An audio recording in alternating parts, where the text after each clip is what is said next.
పరిచర్య అనేది నాకు చాలా ఇష్టం. బైబిల్ ట్రైనింగ్లో ముందు మా సేవకులు ఎవరంటే యోబు గారు, చేపురోలు మార్పి తండ్రి గారు, యోబు గారు. వారు మాకు ఏం నేర్పారంటే ముందు పరిచర్య నేర్పారండి. అన్నిటికంటే ప్రాముఖ్యంగా మనము దేవుని పరిచర్య చేయాలి. పరిచర్య ద్వారా దేవుడు మనల్ని ఏం చేస్తాడంటే ఆశీర్వదిస్తాడు.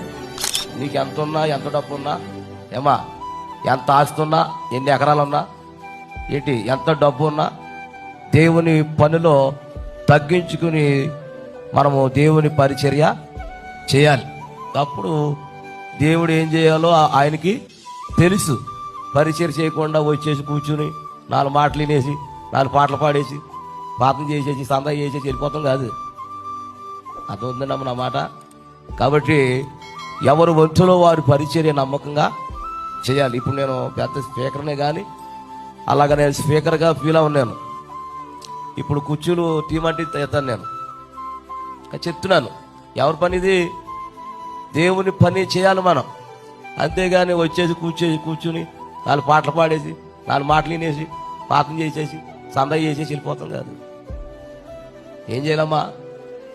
అమ్మాయి చెప్పండి. పరిచర్య చేయాలి.